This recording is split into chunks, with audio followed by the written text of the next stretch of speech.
दोस्तों, the Chanakya dialogues Hindi में आपका बहुत बहुत स्वागत है। आपको पता है लाइन ऑफ एक्चुअल कंट्रोल में इस वक्त क्या हो रहा है। स्टेटस को एंटे की बात हो रही है, यानी जो पहले माहौल था उसी माहौल पे हम लोग दोबारा पहुंच जाएं। चीन ने हमारी बात मान ली, चीन प्रेशर में आ गया और अब चीन पीछे हट रहा है। लेकिन इसके मायने क्या हैं? क्या हम चीन पे भरोसा कर सकते हैं? अगर चीन इस नहज पे पहुंचा, इस सिचुएशन पे पहुंचा, तो क्यों पहुंचा? इसमें इंडियन आर्मी, एयरफोर्स का क्या रोल था, हमारे डिप्लोमेटिक कोर का क्या रोल था और हमारी पॉलिटिकल लीडरशिप का क्या रोल था, आज हम बात करेंगे। Lieutenant general Vinod Bhatia, farmer director, centre for joint warfare and studies. Sir, हमारी शो में आपका बहुत बहुत स्वागत है। शुक्रिया गौरव, थैंक यू। जय हिंद सर। जय हिंद सर। सर, पहला सवाल जो मैं आपसे पूछना चाहता हूं सर कि अचानक क्या हुआ, चीन का दिल अचानक क्यों पलटा? अचानक एक दिन यह खबर आती है कि चाइना ने अग्री कर लिया। सर, चाइना मान गया कि हमें डिसएंगेज करना है, हमें हटना है एलएसी के। ये हुआ क्या सर? इसकी कहानी क्या है पीछे की? देखिए गौरव, मैं ये सोचता हूँ कि जो गलवान के बाद, मैं गलवान से शुरू करता हूँ कि उससे पहले चाइना तो मई में आया, फॉरवर्ड डिप्लॉयमेंट करी उसने, और जो हमारे एलएसी है, जो हमारे 45 साल से लाइन ऑफ एक्चुअल कंट्रोल जो पीस एंड ट्रैंक्विलिटी था, उसने उसको भंग किया। वो 5 एग्रीमेंट पे बेस्ड था और बहुत अच्छी एग्रीमेंट्स चली थी, ये 45 साल चली थी। क्योंकि उससे पहले 25 अक्टूबर 1975 में गोली चली थी इस बॉर्डर पर। उसके बाद एलएसी पे कभी गोली नहीं चली, अभी भी नहीं चली है, वो अलग बात है। लेकिन गलवान ने सब कुछ बदली कर दिया। तो चाइना ने जो फॉरवर्ड डिप्लॉयमेंट करी थी वो जून से लेके अभी फरवरी तक चलती रही। फरवरी में जो है चाइना ने माना कि मैं वापस जाऊंगा, और जो हमारी पोजीशन थी, इंडिया की पोजीशन एक ही थी। जो हमारी पोजीशन जो है लाइन ऑफ एक्चुअल कंट्रोल में, जो अप्रैल 2020 में पोजीशन थी, आप वहां वापस चले जाओ। स्टेटस को एंटे की बात कर रहे हैं। स्टेटस को एंटे के, आपने जो स्टेटस को एंटे का मतलब है कि जो पहले से था आप वैसे वापस चले जाओ। और वो पहली बारी ऐसे मान के वो वापस जा रहा है, पेंगोंग त्सो में हो गया है। और अभी जो है जो मीटिंग चल रही है वो बाकी एरिया के लिए चल रही है। मैं ये समझता हूँ ये एक बहुत बड़ी बात है। चाइना को भी पीस चाहिए, हमको भी पीस चाहिए, और चाइना को इंडिया चाहिए, इंडिया को भी चाइना के साथ रहना पड़ेगा। दोनों बड़े नेशंस हैं। और चाइना ने ये पहली बार 1979 के बाद, 1979 के बाद, जब वियतनाम में चाइना ने अटैक किया था, उनको एक to teach them a lesson as they कहते हैं, और वहाँ पर मात कही थी, वो वापस आया था। उसके बाद और देखें पिछले 40 साल में, 41 साल में, वो कभी जो उसने टेरिटरीज ऑक्यूपाई करी हैं, चाहे वो मैरीटाइम में हो, साउथ चाइना सी में हो, चाहे कहीं भी हो, वो वापस नहीं गया है। उसने उसको धीरे धीरे निबलिंग जिसे कहते हैं, सलामी स्लाइसिंग बोल लीजिए, जो मर्जी बोलिए, धीरे धीरे वो आगे बढ़ता रहा है। और ये पहली बार ऐसा हुआ है कि वो वापस गया है। इसके लिए हमें श्रेय देना चाहिए अपनी पॉलिटिकल लीडरशिप को, जिन्होंने बिल्कुल जिसको कहते हैं पेशेंस से और बड़े तरीके से काम किया। हमारे डिप्लोमेटिक कोर, क्योंकि 6 मीटिंग WMCC की हुई, और जो रक्षा मंत्री की मीटिंग हुई मॉस्को में, जो फॉरेन मिनिस्टर की मीटिंग हुई मॉस्को में SCO के दौरान वो हुई, और 9 मीटिंग हुई है कोर कमांडर लेवल टॉक्स की, और 10वीं अभी चल रही है जो जी। तो इसको देखते हुए उन्होंने देखा कि जो भारत है, इंडिया है, वो पीछे हटने वाला नहीं है। इसमें इंडियन आर्म फोर्सेस का, खासतौर से आर्मी एयरफोर्स का LAC पे बहुत बड़ा काम है, इसमें बहुत बड़ा उनका योगदान है इसमें। लेकिन साथ साथ हमें ये मान के चलना पड़ेगा, इंडिया का बहुत बड़ा योगदान है, क्योंकि हम देश एक साथ खड़ा हुआ है इसमें, और एक साथ खड़ा रहना चाहिए। जरूरी बात है, कुछ लोगों को ये नहीं ठीक लग रहा, और वो कहते हैं कि हमने क्यों किया, ऐसे क्यों किया। लेकिन जो स्टेटस को एंटे जिसकी बात करते हैं हम, और जो हमारी पोजीशन रही है पिछले 10 महीने से, अब वो हमको मिल रहा है और हम कहते हैं ये ठीक नहीं है। तो ये मेरी बात समझ नहीं आती है। तो sir, let me interrupt you sir, मैं आपको यहाँ पे बीच में, सॉरी मैं आपको काट रहा हूँ सर, मैं स्टेटस को एंटे। अब बात आती है सर कैलाश रेंज की। टू बी वेरी ऑनेस्ट, मैं डायरेक्टली बात करता हूं आपसे।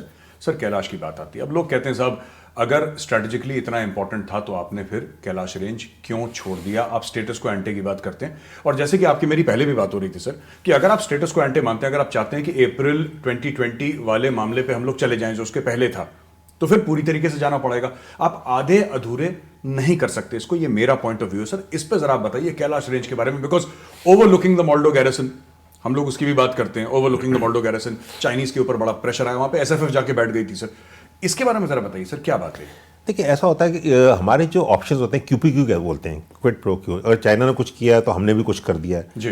तो ये QPQ ऑप्शन होता है। ये जो ऑप्शन है ये इन्फिनाइट नहीं हो सकता कभी भी। जी। ये नहीं कि आज मैंने कर दिया ये अगले 100 साल तक चलेगा। जी। ये टाइम एंड स्पेस में लिमिटेड होता है हमेशा। Correct sir. और जो हमने कैलाश रेंज में हमें जाके ऑक्यूपाई करा 29-30 अगस्त को, उसने पूरा गेम बदली कर दिया। उसके बाद हम चाइना से जब बात कर रहे थे नेगोशिएटिंग टेबल पर, आपने पूछा ना चाइना ने पहले क्यों नहीं किया। पहले क्यों करते, क्योंकि वो उनका एडवांटेज चाइना था। अब ये तो एक किस्म का मैच चल रहा है ना, तो उसके बाद ये ड्रॉ मैच हो गया। अब ड्रॉ मैच हो गया, मैं ये नहीं कहूँगा एडवांटेज इंडिया हो गया, मैच तो ड्रॉ था क्योंकि वो भी काफ़ी जगह पे आया हुआ है ना, फॉरवर्ड डिप्लॉयमेंट कर रखी है उसने। तो हमने जब नेगोशिएट करा उसको पता लगा कि अगर मैं नहीं कटूंगा तो ये तो बैठे रहेंगे वहाँ पर। तो एक जो लिमिटेड, ये एक ऑप्शन है, लिमिटेड ऑप्शन है। अगर कैलाश इतना ही इंपॉर्टेंट होता जितना हम सब बता रहे थे, हम पहले क्यों नहीं ऑक्यूपाई कर रखा था, ये तो सोचने की बात है ना जी। और तीसरी बात, हमें चाइना पे भरोसा नहीं करना चाहिए। आपकी बात बिल्कुल मैं मानता हूँ, अपने पे तो भरोसा करना चाहिए कम से कम। अपनी फौज पे भरोसा करो, अपने देश पे भरोसा करो, अपने आप पे भरोसा करो। अगर मुझे दोबारा जरूरत पड़ती है तो दोबारा प्रीएम्प्टिव ऑक्यूपेशन कर लूंगा। एक बार पहले कर रखी है दोबारा कर लूंगा, उसमें क्या प्रॉब्लम। और जरूरी नहीं मुझे कैलाश रेंज में करना पड़े। हमारा 3488 किलोमीटर्स का बॉर्डर है, जो QPQ ऑप्शन बहुत सारे हैं हमारे पास। अगर वो कुछ करेगा मैं कुछ और कर दूंगा। और वैसे वो भी कर सकता है, मैं ये नहीं कहता चाइना नहीं कर सकता, चाइना में बड़ी कैपेबिलिटी है उसमें भी करने की। तो उसको भी हमको प्रीएम्प्ट करना पड़ेगा, हमको बहुत सारी आगे देखना पड़ेगा, कैपेबिलिटीज बढ़ानी पड़ेंगी। स्पेशली जो इसको कहते हैं ना 3 Rs, रोड्स, रिजर्व्स और रेडार्स। रेडार्स मुझको अर्ली वार्निंग देगा, रोड्स मुझको एक्सेस देंगी और मुझे क्विक रिएक्शन फोर्स कैपेबिलिटी देंगी, और रिजर्व्स जो हैं वो जाके ऑक्यूपाई करेंगे। तो ये हमें कैपेबिलिटीज बढ़ानी पड़ेंगी। आप सोच रहे हैं, आर्म फोर्सेज ने, आर्मी ने, एयरफोर्स ने, नेवी ने, जरूरी बात है इसको बड़ी अच्छी तरह स्टडी करा होगा, लेसन इसमें निकाले होंगे और अभी इसको आगे बढ़ाएंगे। तो ये कहना कि कैलाश रेंज में अगर हम निकल जाते हैं तो सब खत्म हो जाएगा, ऐसा कुछ नहीं है, बिल्कुल कुछ नहीं है। ये मैं कहने को, और हमारी तो जमीन है सर, हमारी जमीन है, चाइना के इंडिया के अंदर, वो तो हमने खुद ही छोड़ रखी थी अपनी खुद की जमीन। एक कहावत है, you can't have your cake and eat it too. जी। ये नहीं कहता कि मैं कैलाश रेंज से मैं हटूंगा नहीं, लेकिन आप जहारे से हट जाइए। तभी तो नेगोशिएशन चल रही है ना सर। हमको क्या चाहिए था, हमको वो मिल रहा है। और वो मिल रहा है तो हमको क्या क्या दिक्कत है, ये बताइए। आपने बिल्कुल ठीक बोला सर कि हम 8-10 महीने से ये बोल रहे हैं स्टेटस को एंटे, स्टेटस को एंटे हम लोग बात कर रहे हैं। अब स्टेटस को एंटे अगर मिल गया तो फिर उसमें कीड़े नहीं निकालने चाहिए कि ये this is what we wanted, we got it, and why should we unnecessarily poke sir. अच्छा सर, मैं ये जो हम बात कर रहे हैं सर चाइना के साथ डिसएंगेजमेंट की, और हमने पूरी, आपने कैलाश की बात करी, इसमें भी हमने एक चीज देखी कि जो टॉक्स चल रही हैं कोर कमांडर लेवल की टॉक्स, उसमें से पहले डिव कमांडर की, उसमें ब्रिगेड कमांडर, सब लोग गए थे टॉक्स में। पहली बार इतना विजिबल फोकस हमने देखा है सर मिलिट्री डिप्लोमेसी में। टॉक्स तो पहले से चलती आ रही है, बॉर्डर टॉक्स तो आज की बात नहीं है sir, going on for years and years, decades. लेकिन पब्लिक आई में कभी इतना नहीं हुआ कि sir military corps commander talks, every media channel has covered those corps commander talks, 10th corps commander talks चल रही हैं। Do you think the time is right for military diplomacy to come in front? क्या diplomacy में military के जो officers हैं, army, navy, air force, क्या उनका एक सॉलिड से होना चाहिए कि नहीं होना चाहिए सर? देखिए, से तो हमेशा से रहा है, ये मैं आपको बताना चाहूँगा कि से रहा है। अभी उस से का एक्सटेंट क्या है, उसकी इंपॉर्टेंस क्या है, वो हमें देखना पड़ेगा। पहले भी अभी जो WMCC है, working mechanism of cooperation coordination, जो MEA में जो सेक्रेटरी ईस्ट है वो हेड करता है, उसमें भी आर्मी के रेप रहे हैं, ठीक है। लेकिन ये नहीं है कि मतलब MEA जो है, जो डिप्लोमेसी है वो आर्मी को नहीं। डिफेंस डिप्लोमेसी एक बहुत बड़ा हिस्सा है जो हमारे देश को और आगे बढ़ा सकती है। अगर आप देखें डिफेंस डिप्लोमेसी एक बहुत ही मतलब किसने बोला था कि 70% diplomacy, defence diplomacy for India, ठीक है। चाहे आप फ्रांस से रफाल ले रहे हो, या इजराइल से कुछ ले रहे हो, या USA से FMS रूट से कुछ ला रहे हो, this also part of defence diplomacy. China से जो हम कर रहे हैं अभी बात, इक्वल टर्म्स में क्यों कर रहे हैं? क्योंकि हर स्तर पे बात हो रही है, डिप्लोमेटिक स्तर पे, पॉलिटिकल स्तर पे, मिलिट्री स्तर पे। अगर हम मिलिट्री स्तर पे कमजोर रहेंगे, पॉलिटिकल जो है डिप्लोमेटिक कुछ नहीं कर सकते। वो मेन चीज़ जो है, जो कहते हैं ना, कहावत होती है, जो आखिरी 200 मीटर जो जवान है वो डिप्लोमेसी है। खास तौर से जब हमारी चाइना के साथ चलती है या पाकिस्तान, डिप्लोमेसी उतनी है जितना हम स्ट्रांग रहेंगे। तो मेरे ख्याल से अभी एक समय आ गया है जहां डिफेंस डिप्लोमेसी इंटीग्रल पार्ट होना चाहिए डिप्लोमेसी का, और उसको और एक दूसरे से जिसको कहते हैं ना वीव करना चाहिए, एक साथ मिलकर चलना चाहिए। अच्छा सर, कई लोगों ने बात करी काउंटर इंट्रूजन की, मैं इसके ऊपर जरा आपकी तवज्जो चाहूंगा सर। काउंटर इंट्रूजन यानी कि चीन अगर घुसने की कोशिश करता है भारत में, वो घुसा नहीं है, वो एलएसी पे रुक गया है और एलएसी पे ही झड़प हो रही है हमारी इस वक्त फेस टू फेस। अभी तो डिसंगेजमेंट चल रही है सर, लेकिन गलवान भी ऐसा नहीं कि वो इंडिया के अंदर घुसाई तो वो वहां पे तो PP-14 पे झड़प हो गई। मेरा कहने का मतलब है सर कि क्या आपको लगता है कि इंडिया के पास ये भी ऑप्शन है कि अगर कल चीन घुसने की कोशिश करता है तो एक काउंटर प्रेशर होना चाहिए कहीं और से, अरुणाचल से, लाहौल स्पीति से, उत्तराखंड से, कहीं से जो चाइना का बॉर्डर है वहां से इंडिया भी फिर घुसे और फिर चाइना से नेगोशिएट करे? ऐसा भी हो सकता है सर, ये पॉसिबल है? देखिए ये ऑप्शन हमेशा अवेलेबल रहेगा जी। कि ये बहुत वास्ट एरिया है, आपने तो नौकरी कर रखी है जी, वहाँ जी, पर, बहुत जी, वास्ट बिल्कुल। एरियाज हैं और ये पहाड़ हैं, यहाँ तो अगर 10 लाख आदमी लगा दो तो वो भी गुम हो जाएंगे। Correct sir. तो ये तो है नहीं कि अगर हम कर सकते हैं वो कर सकते हैं, तो एक्शन रिएक्शन सिचुएशन है ना, वो नहीं होना चाहिए जी। तो हमको देख रहे हैं हमारे मुद्दा क्या है, मेन थिंग हमारे मुद्दा जो है हमारी एम से जो होगा। जैसे अगर हमारा एम था स्टेटस को एंटे, हमने क्या किया, उसने हम पे प्रेशर डाला, हमने उस पर प्रेशर काउंटर प्रेशर डाल दिया सर। और हमने नेगोशिएट करा और खत्म कर दिया। अभी हम 10 जगह और जा सकते थे, वो भी 10 जगह और आ सकता है, उसकी भी तो फौज है ना वहां पर। सर। तो ये हमारा मुद्दा नहीं था, हमारा मुद्दा चाइना को नीचे दिखाने का नहीं था, हमारा मुद्दा था कि हमारी जो पोजीशन है स्टेटस को एंटे वो होनी चाहिए जी। और हमने हमारी टेरिटोरियल इंटीग्रिटी जो है हर इंच जो जमीन की हमारी है वो हमारी होनी चाहिए। वही हमारा मुद्दा था, लिमिटेड सा मुद्दा है और बड़ा अच्छा मुद्दा है ये। सर। तो वो हमने अचीव कर लिया। तो अभी ऑप्शंस तो पूरे हमारे पास हैं। सर। तो आगे देखिए चाइना में भरोसा नहीं करा जा सकता, मैं मानने को तैयार हूँ बिल्कुल इस बात को। देखिए अपने भरोसा करो, अपनी कैपेबिलिटीज बिल्ड करो, अपनी फौज पे भरोसा करो और अगर चाइना दोबारा फॉरवर्ड डिप्लॉयमेंट करता है हम दोबारा एक और कैलाश ढूंढ लेंगे, उसमें कौन सी बड़ी मुश्किल बात है, इतना बड़ा एरिया हमारे पास, उसको कहीं और प्रेशर डाल देंगे। तो अभी अगर जो अभी हुआ है पिछले 10 महीने अगर आप देखें तो किसी ने भी, चाइना ने भी गलवान के बाद इसको एस्केलेट करने की कोशिश नहीं करी है। 29-30 अगस्त के बाद जब हमने कैलाश ली उसके बाद भी उसने एस्केलेट करने की कोशिश नहीं करी है, ना हमने एस्केलेट किया है। चाइना थोड़ा चुप सा हो गया सर, चुप हल्का हो सा गया तो चुप हो गया था। क्योंकि उसको पता लग गया कि अगर वो कर सकता तो हम भी कर सकते हैं ना। जी। हमने बराबरी करी उसकी, जी। इक्वल और प्रोपोर्शनल डिप्लॉयमेंट करी, हमने सब कुछ इक्वल और प्रोपोर्शनल किया, जिसको मैं कहता हूँ इंग्लिश कहते हैं नो ब्लिंकिंग नो ब्रिंकमैनशिप। ठीक है, हमने अपना एम जो है मुद्दा बिल्कुल रखा, जैसे वो अर्जुन होता है उसने आंख देखी वहाँ रखा, हमने वही का वही किया। हमने मुद्दा जो था कि स्टेटस को एंटे का वो रखा, हमने बात बढ़ाई नहीं, हमने बात कम नहीं करी। हमने कहा ये हमारा मुद्दा है, ये हमारा इंटरेस्ट है, ये हमारा एम है, हम इसको अचीव करेंगे, तो वो हुआ है। सर मैं अभी एक आपको, जिसको क्रिकेट में गुगली कहते हैं ना सर, मैं I want to throw googly to you sir. मैं चाहता हूं कि आप जरा ये, अगर आप, क्योंकि सर चाइना को थोड़ा सा लेसन्स तो मिले हैं सर हाई एल्टीट्यूड वॉरफेयर में इस बार, and those lessons were not very pleasant sir, to be very honest, because high altitude की नौकरी वैसे भी प्लेजेंट होती नहीं है, it's terrifying at that height sir. क्योंकि ये लोग तो टिबेट के प्लेन्स में थे और इनके तो हाईली मैकेनाइज्ड आर्मी हो चुकी है सर, उन्होंने स्ट्रेंथ भी अपनी कम कर दी है, मैकेनाइज कर दी है, और वो उस टाइप के लोग भी नहीं है सर जो वहाँ पे आके ना वो पूरा करें। मैं आपसे ये पूछना चाहता हूँ सर, अगर, और गुगली ये है सर मेरी आपको, कि अगर आप चाइनीज जनरल होते सर तो आप किस तरीके से देखते, आपकी लर्निंग्स क्या होती हैं इससे, from a point of view only of high altitude warfare? क्योंकि सर ये 4 साल के 3 साल के लिए इनके ट्रूप्स आते हैं सर, सिंगल फैमिली का एक सिंगल चाइल्ड पॉलिसी है, इनको लिटिल एम्परर्स बोलते हैं सर, आपको पता ही है चाइना में, you know better than me, they call little emperors. अब ये फंस गए सर हमारे जवानों के साथ, वो हमारे जवान बेचारे वो 2-2 3-3 हाई एल्टीट्यूड के टेन्योर काटे हुए, जो बिल्कुल जिसको कहते हैं कि जो एक लूज टर्म होता है ना सर, पुराने चावल होना, सब देखा हुआ है sir, they have done everything sir. कोई सियाचिन में रहा है, आप उनके रिबन्स देखिए, आपको पता है किसने कहां पर नौकरी करी है, you can come to know in 2 seconds. अब चाइना उनके साथ भिड़ गया, तो ये तो होना ही था चाइना के साथ। लेकिन अगर आप एक चाइनीज जनरल होते तो आप क्या लेसन, आपके लिए लेसन क्या होते सर? देखिए पहली बात तो शुक्र है मैं चाइनीज जनरल नहीं हूँ। ठीक है, और not a good time to be a Chinese हाँ, general. Not a good time to be Chinese general. I am very proud of my Indian ancestry and Indian soldier, मैं इंडियन सोल्जर हूँ। अभी वो आप बिल्कुल ठीक बोला, चाइना जो है उसकी सस्टेनेंस वहाँ पर नहीं थी एट द ग्राउंड लेवल। देखिए चाइनीज आर्मी है, हमें समझना चाहिए कंस्क्रिप्ट आर्मी है सर, उसके 40% कंस्क्रिप्ट होते हैं, जो 20% हर साल टर्नओवर होते हैं। अभी जो कंस्क्रिप्ट्स होते हैं ये हमेशा जरूरी बात है, ये टेक्निकल आर्म्स में नहीं हो सकते।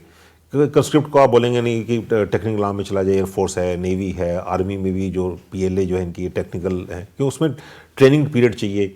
तो ये क्या हुआ है, इनके जो कंफर्ट लेवल्स जैसे आपने बताया वो आ गए और ये जाके इन्फेंट्री में, इन्फेंट्री आर्मड में आके ये नौकरी करें। GD टाइप के ये हाँ GD टाइप के सोल्जर्स हैं ये। हमारे बिल्कुल अलग है, हमारे जो GD टाइप सोल्जर सबसे बेस्ट हैं वो, Correct, वो कुछ भी कर देगा। उसके लिए जो रेजिमेंट है, जो यूनिट है, वो नाम नमक निशान है, उसके लिए वो जान भी दे देगा। बिल्कुल, ले भी लेगा सर, ले भी लेगा जान, मर लेगा, मर मिटेगा, ठीक है, उसके वो निशान पे कुछ नहीं आने देगा। तो उस टाइम पे क्या हुआ, सितंबर में और मार्च में 2 टर्नओवर होते हैं इनके, जो कंस्क्रिप्ट्स के टर्नओवर होते हैं। जो सितंबर टर्नओवर होना था कंस्क्रिप्ट्स का, लेह लद्दाख में जो है टर्नओवर हुआ नहीं इनका, जो बिल्डअप टर्नओवर नहीं हुआ। अभी जो मेरा टेन्योर खत्म हो गया, मैं तो सोच रहा हूँ मैं सितंबर में वापस जाऊंगा, अपने बुड्ढों की देखभाल करूंगा। 1:8 का, जैसे बताया आपने, 1:8 है। एक जवान जो होता है, एक जो है, वो 8 की फैमिली देखता है, 2 अपने बीवी के, 2 उसके माँ बाप, 2 उसके माँ बाप, तो 1:8 का कंसेप्ट चलता है वहाँ पर। अभी सितंबर में उसे वापस जाना था, और यहाँ पर जनवरी फरवरी हो गया, और फरवरी उनका न्यू ईयर होता है, वो वापस नहीं जा पाया। तो उसमें काफ़ी हार्ड बर्न होते हैं अंदर। ये ग्राउंड लेवल की बात कर रहा हूँ मैं अभी। तो प्रैक्टिकल इश्यूज हैं, ये बहुत फर्क पड़ता है उससे, क्योंकि एंड में तो उसने आंखों में आंख मिला के तो सामने देखना ही है ना उसने। तो उनके पास इतनी स्टेइंग पावर नहीं है, सस्टेनेबिलिटी नहीं है उनके पास। तो वो एक हिस्सा था। दूसरा हिस्सा जो है स्ट्रैटेजिक लेवल पर है, क्योंकि चाइना ने जो करना था वो करा। उसने देखा कि अभी ये मेरा मुद्दा जो है हल नहीं हो रहा है, जो उसने इंटेंट थी उसकी मिलिट्री कोरेशन की। क्योंकि चाइना जो है ना, एक ऐसा देश है जो उसकी 3 वॉरफेयर स्ट्रेटेजी है, इससे पहले ये बात कर चुके हैं, और वो चाहता है कि दुनिया में कोई उसको क्रिटिसाइज ना करे, ठीक है। बड़ी टची है। अभी उसका BRI था, सब देशों ने उसका BRI में या तो हामी मिलाई है या उनको साइलेंट रहे हैं। इंडिया इकलौता देश था जिसने बोला कि BRI गलत है, जो बेल्ट रोड इनिशिएटिव है वो गलत है, और ना हमने उसका हिस्सा बनने की कोशिश करी। तो चाइना कभी अपने नेशनल इंटरेस्ट पे ना कभी आंच नहीं आने देना चाहता है। उसने सोचा सबको मेरी बात माननी पड़ेगी, चाहे वो डेट ट्रैप हो, वर्ल्ड डिप्लोमेसी हो, मिलिट्री कोरेशन हो, जैसे भी वो बनाना चाहता है। That's a communist way of life. तो इंडिया को जब उसने देखा नहीं करा, तो मिलिट्री कोरेशन की कोशिश करी उसने। मैं नहीं मानने को तैयार, ये छोटे मोटे एक पहाड़ी के पीछे आया था वो, या हमारी रोड के पीछे। रोड तो हमारी 19 साल से बन रही है, उसको पता है हम डट के रहेंगे। तो वो हम पे दबाव डालने आया था, हम दबे नहीं, अभी उसको वापस जाना पड़ रहा है। तो चाइना अगली बार ये जब आएगा, ये नहीं कहता कि आएगा या नहीं आएगा, आ सकता है, और हमें कंटीजेंसी करनी चाहिए कि वो आ सकता है। तो वो तैयारी करके आएगा, उसको वो भी सबक सीखेगा, वो भी लेसन लर्न करेगा। अभी हमने उसको चेस गेम की उसको आउट मैनूवर करना है, जैसे अभी किया है, उसको आउट स्मार्ट करना है, उसको आउट थिंक करना है। उसके लिए हमें कैपेबिलिटी बनाना बहुत जरूरी है, और कैपेबिलिटी हमें हर डोमेन में चाहिए। ये नहीं सिर्फ आर्मी की, एयरफोर्स की, नेवी की, बाकी मल्टीपल डोमेन्स हैं। साइबर की कैपेबिलिटी चाहिए, स्पेस की चाहिए, स्पेशल ऑपरेशंस की चाहिए। हमारे डिप्लोमेट्स को आगे देखना पड़ेगा क्या करना है, हमको बाइंड टू बैलेंस करना पड़ेगा लाइक माइंडेड नेशंस के साथ, डेमोक्रेसी के साथ, जिनके नेशनल इंटरेस्ट हमारे कन्वर्जेंस है, कांग्रुएंस है। तो बहुत काम आगे करने को बाकी है, ये खत्म नहीं हुआ है। ये अभी शुरू, this is the beginning, not the end, but it's a good beginning. Sir हम बात कर रहे थे GD सोल्जर्स की, तो मैं भी एक GD टाइप का ही सवाल पूछता हूँ सर आपसे। ये बड़ा ना सर एक हवा बनाया गया था कि चाइना का जो बॉर्डर इंफ्रास्ट्रक्चर है वो कमाल का है, और होगा भी sir, I am not doubting, मैंने तो देखा नहीं, बट क्योंकि हमारे टाइम पे इतना नहीं था। लेकिन अभी वो कह रहे हैं साहब कमाल का बॉर्डर स्ट्रक्चर, और BRO भी लगी हुई है सर अपना बॉर्डर स्ट्रक्चर, जो इंफ्रास्ट्रक्चर एट द बॉर्डर, ये ठीक करने में। लेकिन हुआ क्या सर, ये मतलब कि in spite of China economic super power, economic miracle, trillions of dollars की इकोनॉमी, पैसे की कमी नहीं, कुछ भी कर सकते हैं, ये चीन का एक हुआ था सर। ये चीन हट कैसे गया? मतलब मैं बॉर्डर इंफ्रास्ट्रक्चर के उससे नुक्ता नज़र से बात आपसे कर रहा हूं सर, कि बॉर्डर पे जब आप कहते हैं इतना ज़बरदस्त इंफ्रास्ट्रक्चर है, क्या वो इंफ्रास्ट्रक्चर उनके रहने के लिए नहीं था, कि सिर्फ रोड्स तक उनका लिमिटेड था? ये बात क्या हुई सर? चाइना मतलब सब कुछ तो है, पैसा है आपके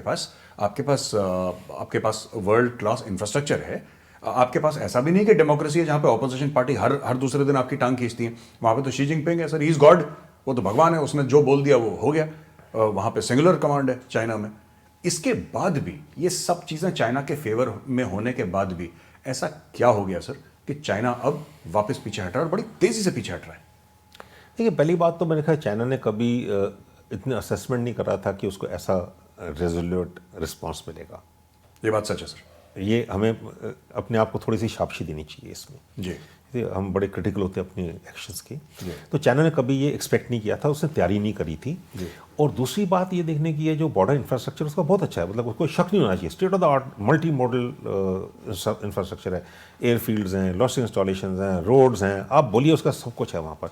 लेकिन उसके जो PLA है वो जाके पीछे रहती है अपने बैरक्स में, फर्स्ट क्लास बैरक्स हैं उसके, हीटेड बैरक्स हैं, वहाँ रहती है, वहाँ से आती है पेट्रोल करके और चली जाती है। क्योंकि हम LAC पे रहे हैं, वो जब आते थे आधा दिन खाना नहीं होता, वो कहते हैं हमको रियल जूस पीना है, सिगरेट पीते हैं हमारी, हम बैठ के शराब भी पीते उनके साथ, ऐसी बात नहीं है। सर। ठीक है, उनको बड़ी अच्छी लगती है हमारी शराब, सर। खास तौर से कॉन्टेसा राम। ठीक है, तो हम उनको देते हैं, उसमें क्या है, वो भी तो पेट्रोल है, वो आ रहा है, फौजी आ रहा है, तो ठीक है हम करते हैं। तो लेकिन जब वो अपनी तरफ रहता है तो ठीक है, हमारी तरह कोशिश करता है, फिर वहाँ पर कोई दोस्ती नहीं है, कोई और नहीं है। तो उसकी जो इंफ्रास्ट्रक्चर है उससे सिर्फ एक ही हिस्सा होता है, उसके बाद एंड में तो उसने आके पहाड़ों पे ऊपर रहना पड़ेगा ना सर। तो वो तो उसने कभी देखा नहीं था, ना उसने उम्मीद करी थी, ना उसने तैयारी करी थी।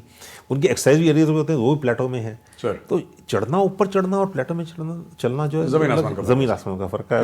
रोड हेड एक जगह रुक जाएगा। हम दोनों चले हुए हैं, बाकी बहुत सारे हमारे जवान चले हुए हैं, बहुत सारे हमारे साथी चले हुए हैं। बिल्कुल सर। अगर आपने चढ़ना है 5000 मीटर पे, तो जिसको कहते हैं ना फौज में हाई एल्टी होता है, हाई एल्टी वर्ड बोलते हैं, हाई एल्टी हो जाता है।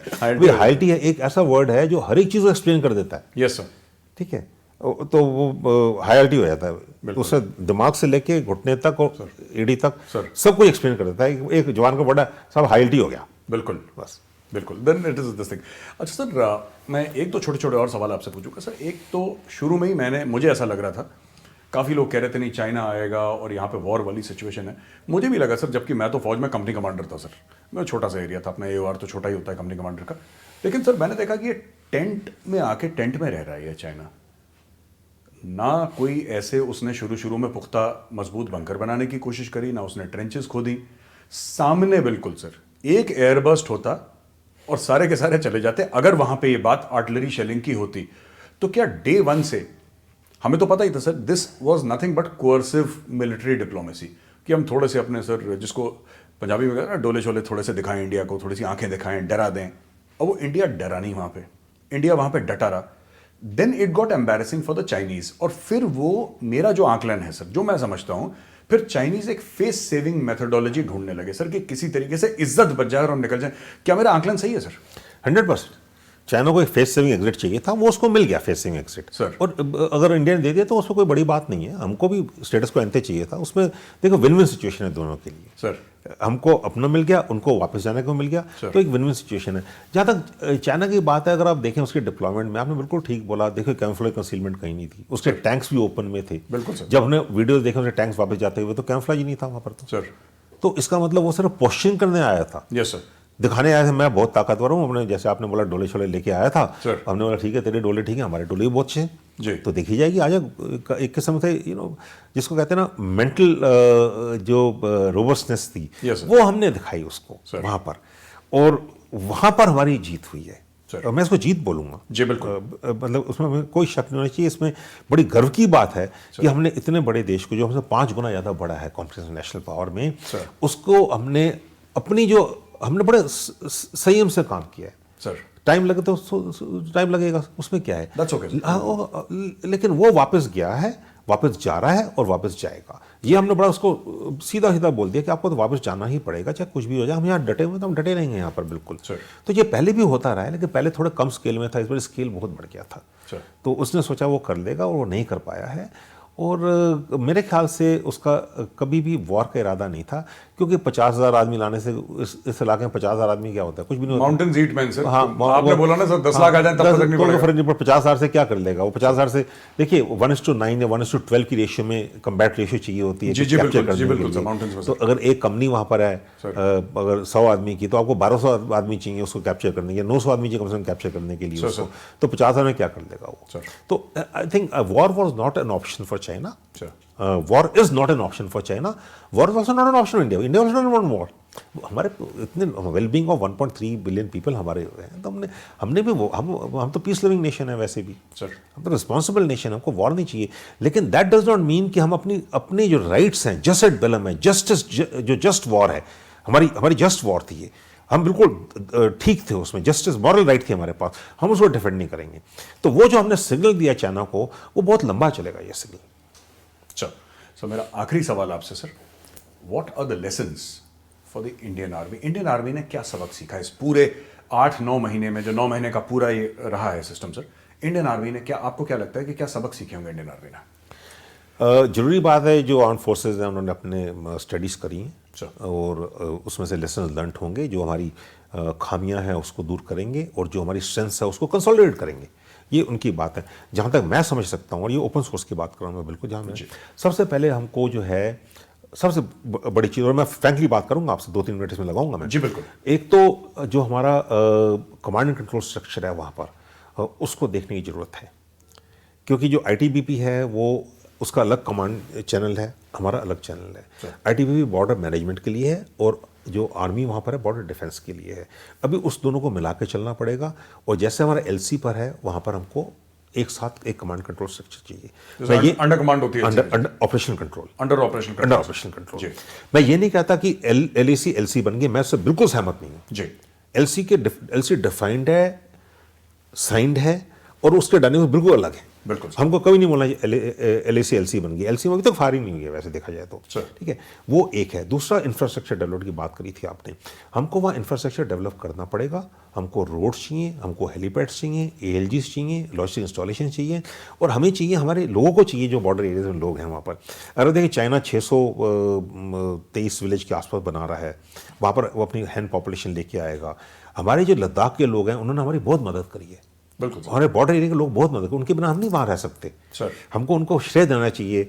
जो हमारे बॉर्डर एरिया के लोग हैं, चाहे लद्दाख के हों, सिक्किम के, अरुणाचल के हों, या सेंट्रल सेक्टर उत्तराखंड के हों, या हिमाचल के हों, उनके बिना वहाँ नहीं रह सकते। वही सब काम हमारे लिए, सब साथ मिलकर हम काम करते हैं जी। तो उनके लिए भी जरूरी है, उनके एजुकेशन है, उनका हेल्थ है, उनको कनेक्टिविटी चाहिए, तो वो हमको वहाँ पर उनको देनी चाहिए सर। और उनको इंटरग्रेट, जो हमारे जो इंटेलिजेंस सर्वेलेंस और रेडार ग्रिड है वो तेज करना पड़ेगा। हमको आई इन द स्काई चाहिए, हमको 24/7 सर्वेलेंस चाहिए, ताकि हम कल को उनको प्रीएम्प्ट कर सकें।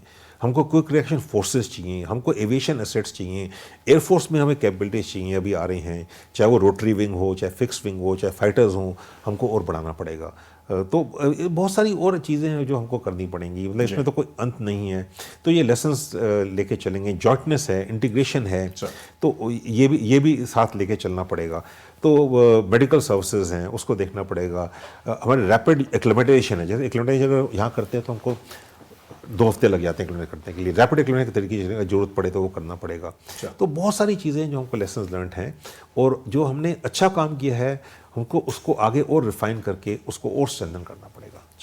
सर बहुत बहुत धन्यवाद हमसे बात करने के लिए, और आपने जो बताया सर वो चीज़ें हमारे व्यूअर्स को आई एम श्योर बहुत पसंद आएंगी, क्योंकि आसान शब्दों में आपने बहुत ही सोफिस्टिकेटेड और कॉम्प्लिकेटेड टॉपिक को हमें समझा दिया। इसके लिए फिर से एक बार बहुत बहुत धन्यवाद दोस्तों।